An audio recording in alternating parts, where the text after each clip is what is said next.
В эфире программа «Взаимный интерес». Сегодня в программе речь пойдет о международных женевских дискуссиях по безопасности и стабильности в Закавказье, которые возобновятся в скором времени после почти полугодового перерыва, даже больше. О значении женевских дискуссий, о том, насколько необходим этот переговорный формат и в чем заключаются интересы сторон, участвующих в этом формате, побеседуем с аналитиком Лейлой Таня. Здравствуйте, Лейла. Здравствуйте, Белла. Итак, женевский формат был заморожен после начала спецоперации на Украине. Насколько вот эта заморозка оказалась деструктивной? Как вы считаете? Вообще, конечно, международный формат женевских дискуссий, он важен с точки зрения того, как мониторится вообще ситуация в плане безопасности и стабильности в нашем регионе. И в этом смысле, конечно, отсутствие вот этого формата в течение вот такого довольно острого для всех, можно сказать, участников международных отношений периода. Этот период был связан, как известно, со специальной военной операцией России на Украине, конечно, возникло очень много поводов для беспокойства. Прежде всего, мы знаем, что западные страны призывали Грузию к открытию второго фронта против России, как считается. Но, как мы понимаем, этот второй фронт, он в принципе должен был бы осуществляться именно на территории Абхазии и, возможно, и на территории Южной Осетии. И, естественно, в этом смысле вот женевский формат, который посвящен как раз-таки обсуждению вопросов безопасности и стабильности в регионе, он как раз очень кстати для того, чтобы нивелировать все вот эти риски эскалации и дестабилизации всего региона. А что вы считаете послужило причиной того, что все-таки переговорный процесс возобновился? Вы правильно, Белла, сказали, что в любом событии, которое происходит, мы должны видеть интересы разных участников. И понятное дело, что если бы возобновление этого формата не входило в интересы его участников, а это очень разные государства, такие как Грузия и Абхазия, которые сегодня находятся во враждебных отношениях, интересы России, интересы международных организаций ООН, ОБСЕ и Европейского Союза, и интересы США, которые представлены также в работе этого формата. Естественно, у каждого из этих участников были свои интересы. В противном случае просто формат был бы заблокирован и дальше. Давайте попробуем коротко проанализировать интересы всех участников. Самый очевидный интерес, конечно, для участия в этом международном формате о Абхазии в данной ситуации, потому что мы знаем, что Абхазия вследствие политики непризнания со стороны Грузии, политики жестких санкций в отношении нашей страны, Абхазия лишена возможности представлять свои позиции на международном уровне. И этот формат дает возможность информировать о той реальной ситуации, которая на самом деле происходит, вопреки, к сожалению, постоянной дезинформации, которая идет на международном уровне, на самых разных международных площадках, включая ООН, со стороны Грузии. Поэтому для Абхазии этот формат очень важен, с учетом еще того, что Абхазия является, наверное, одним из самых уязвимых малых государств региона, потому что она соседствует со своим восточным соседом, который не скрывает своих реваншистских намерений.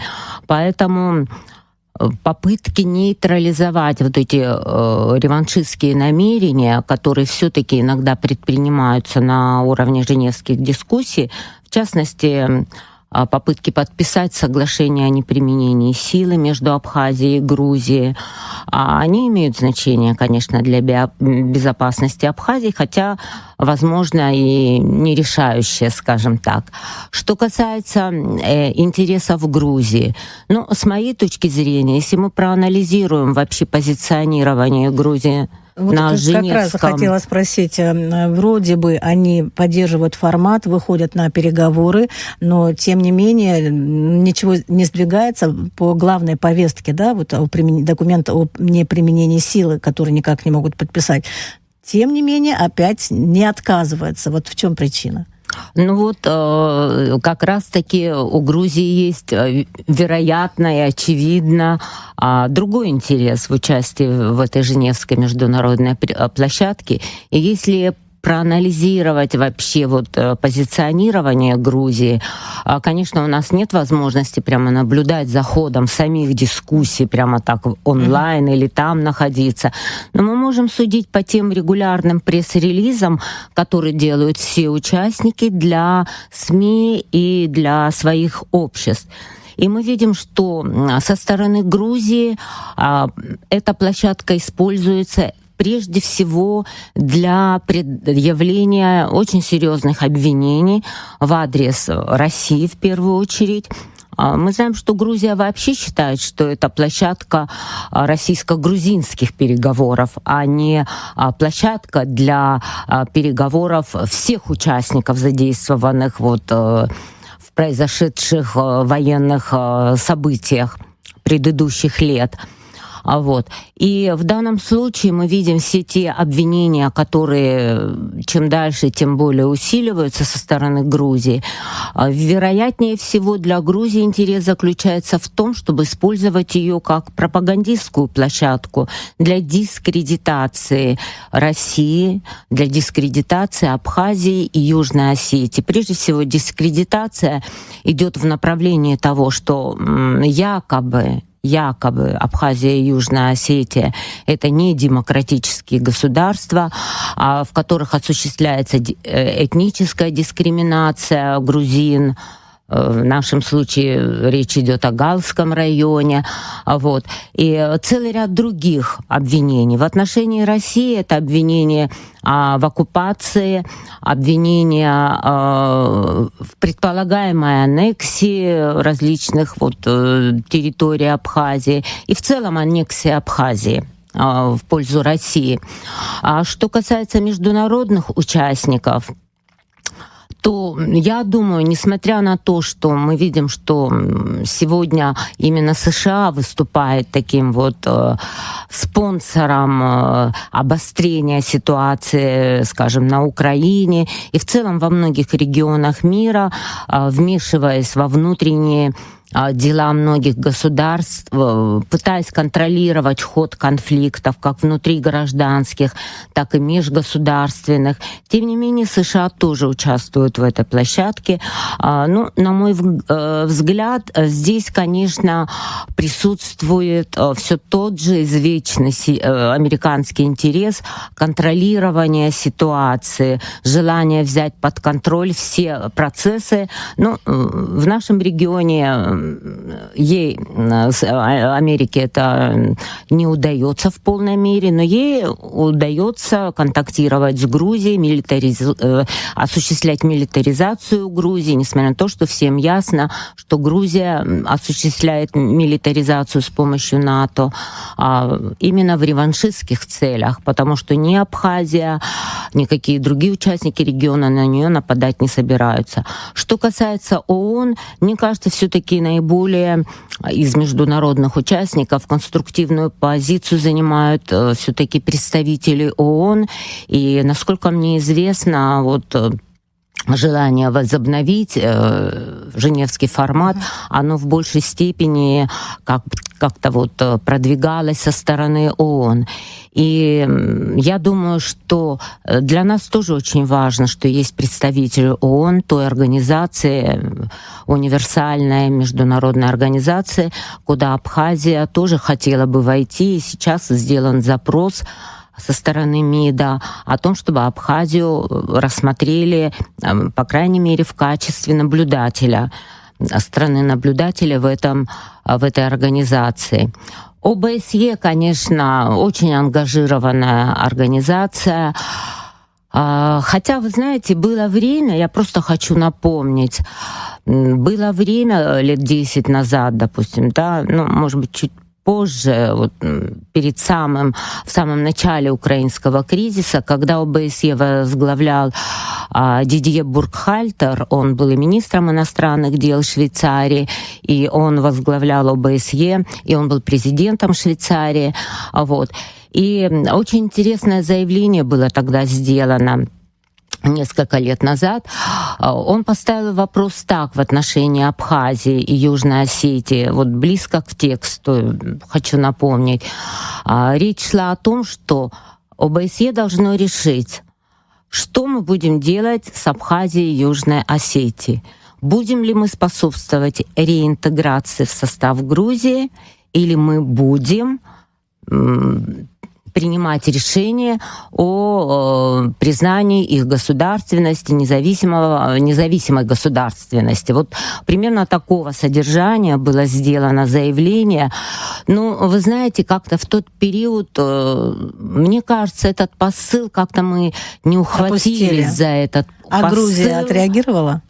Ну, Грузия всегда выступает против, и у нее нет абсолютно никаких авторитетов в этом смысле.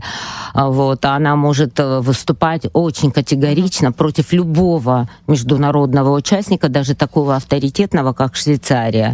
Вот. И Швейцария, как мы знаем, сейчас поддержала санкции в отношении России. И в самой Швейцарии, вот я как-то отслеживала информацию с точки зрения самих швейцарских экспертов, аналитиков, очень большая дискуссия идет о том, в связи с поддержкой санкций против России, потому что многие эксперты ставят вопрос, не потеряет ли Швейцария свой очень дорогой для них статус нейтрального государства, когда она вот на таком уровне вмешалась в поддержку санкций. Хочу задать вопрос. Вот вы говорили об интересах Грузии, да, вот если она использует площадку в большинстве своем для пропаганды, пропагандирования своих там взглядов, интересов, то, может быть, не стоит вести эти дискуссии? Почему давать такую возможность? Просто интересен ваше мнение. Вы знаете, дело в том, что Грузия и без этой площадки имеет абсолютный доступ во все международные структуры, и у нее есть возможность дискредитации Абхазии, не встречая никакого, так сказать, контраргументации со стороны Абхазии. Здесь, на этой площадке, по крайней мере, международные представители имеют возможность услышать контраргументы абхазской стороны. Другой вопрос, насколько вот эта контраргументация, которая с абхазской стороны озвучивается, все-таки является действительно такой вот продуктивной. Это другой вопрос, и этот вопрос, мне кажется, стоит обсуждать. Есть предложение, как эту площадку сделать более такой эффективной с точки зрения интересов Абхазии, как обновить ее содержательную повестку, ну, сохраняя, естественно, вот этот вот посыл о необходимости подписания соглашения о неприменении силы. Ведь если вы видите, что этот подход блокируется все эти годы, уже, ну, сколько, уже почти 14 лет фактически блокируется, ну, наверное, не стоит все время стучаться в закрытую дверь. Надо предложить и новые подходы. Тем более, что сопредседатели Женевского формата, они предлагали участникам предложить новые подходы, новые идеи. И вот в этом смысле, конечно, я считаю, что вот сейчас есть смысл действительно на фоне особенно такой вот эскалации на Украине. Мы видим, какой вот кризис, мы видим, что спецоперация России продолжается, и мы видим, какому такому давлению подвергается Россия.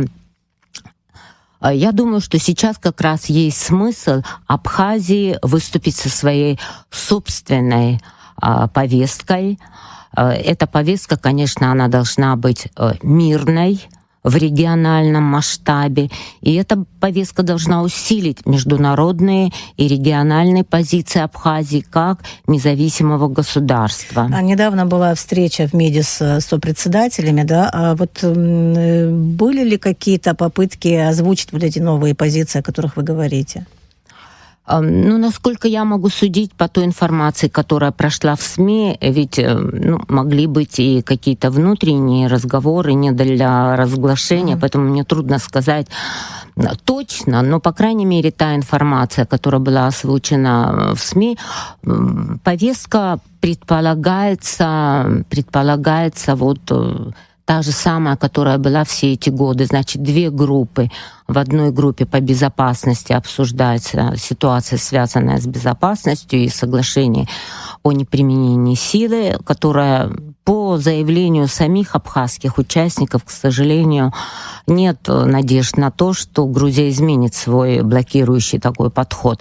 Вторая группа — это гуманитарные вопросы. Мы знаем, во время пандемии коронавирусной там действительно были определенные такие инициативы полезные озвучены.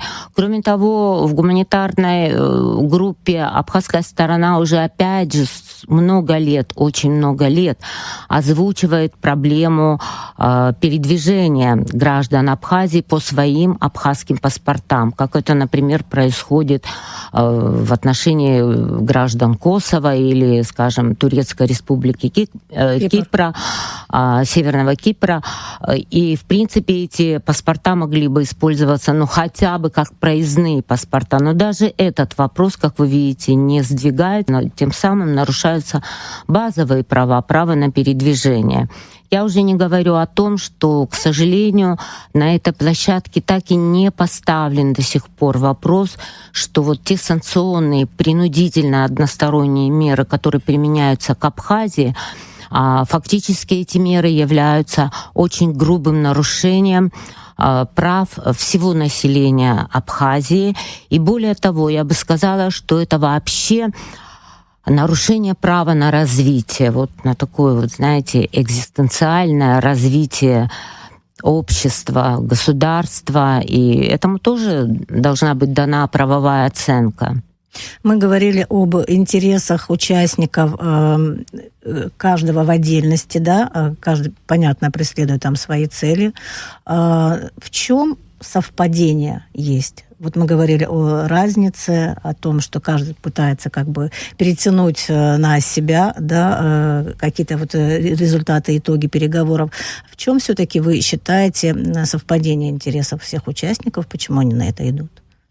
Вы знаете, в отношении Грузии мне лично трудно говорить о совпадении интересов. Скорее, тут можно сказать, что интересы прямо противоположны. Мы знаем, что вот вы знаете, в последнее время мы все видим, насколько актуализировалась вообще общественная такая вот активность, связанная с тем, что вот предложение открыть Грузии второй фронт, даже была идея провести референдум, и в самой Грузии тоже мы знаем, есть столкновения разных сил, и действительно есть сторонники военного решения конфликта. И те, кто мониторят социальные сети, они видят, насколько радикализированное вообще в целом общественное мнение, которое воспитывается... Постоянно военные учения еще проходят в республике. Да, военные учения со странами НАТО и так далее. Все понятно, но мне кажется, что то, что сейчас актуализировалась вот эта тема, в принципе, она должна была быть актуализирована с момента принятия закона об оккупированных территориях и с того момента, когда Грузия официально заявила, что ее главный приоритет внешней политики — это деоккупация. Понятное дело, что политика мирного вовлечения, она, наверное, в каком-то смысле, возможно, какие-то там дивиденды и приносит грузинским интересам, которые осуществляются в отношении Абхазии. Но ключевой вопрос деоккупации — это, конечно, деоккупация не мирными средствами, а военными средствами. Поэтому я считаю, что очень хорошо, что сейчас актуализировался вопрос полной, так сказать, боеспособности и обороноспособности Абхазии. Но еще лучше было бы, если бы этот вопрос был в актуальной повестке все 14 лет после признания Абхазии со стороны России, после подписания важнейших таких договоров в военно-стратегической сфере. Но этого, опять же, недостаточно. И вот я считаю, что Сейчас наступил такой момент, когда, как вы говорите, необходимо поискать интересы, которые могли бы совпадать, ну, по крайней мере, с международными посредниками. По крайней мере, с международными посредниками, и особенно с ООН. И в этом смысле, вот когда я говорю, что необходимо уже много лет, Бела, мы с вами тоже, кстати говоря, очень часто это обсуждали и в студии АГТРК, и на разных площадках. Много раз это звучало предложение с нашей стороны, что Абхазия, вот как самая уязвимая страна региона, учитывая то, что это малое государство, учитывая, что наш малочисленный этнос подвергался системному геноциду со стороны Грузии, который не осужден международным сообществом, и, к сожалению, эта повестка, она не озвучивается на должном уровне ни в ООН, ни даже на международных дискуссиях она не озвучивается. Я считаю, что есть вот особая логика исторической справедливости в том, что именно малое государство, самое уязвимое государство региона и народ региона, вот, должен выступить с такой вот мирной региональной инициативой. Вы говорили о том, что вы в курсе того, что наверняка что-то сейчас готовится. В общих чертах вы могли бы рассказать о том, что может сейчас МИД предложить вот на этой площадке, вообще в мировому сообществу?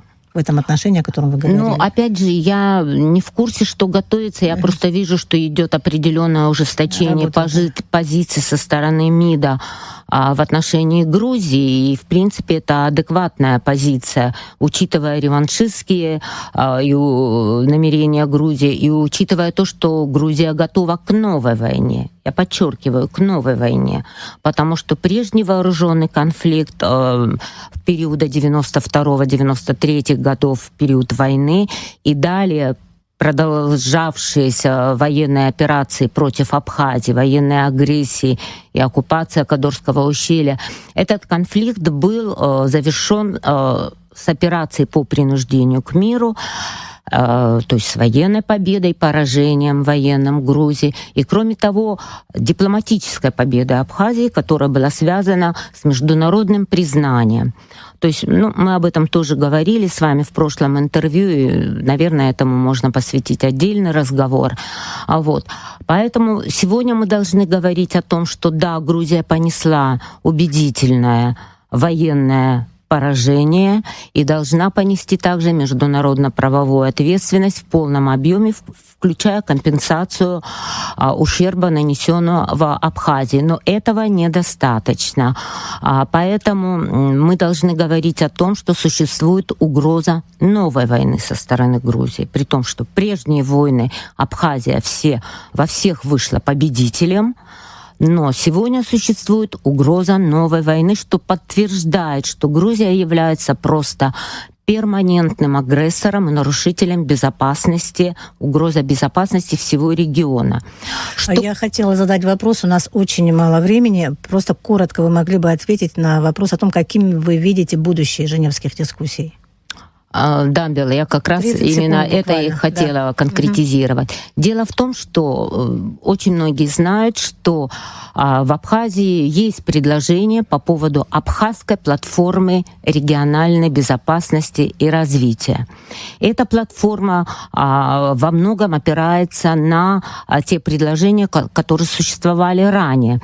Мы знаем, что вот одно из последних предложений, это предложение Эрдогана, платформа 6, которая с позиции малых государств, признанных государств, не соответствует геополитическим реалиям, как очень часто говорят официальные представители Абхазии, Южной Осетии и, самое главное, России, что пора признать геополитические реалии. Так вот, эти геополитические реалии заключаются в том, что в регионе, который обсуждается, не 6 государств, а как минимум 8 государств.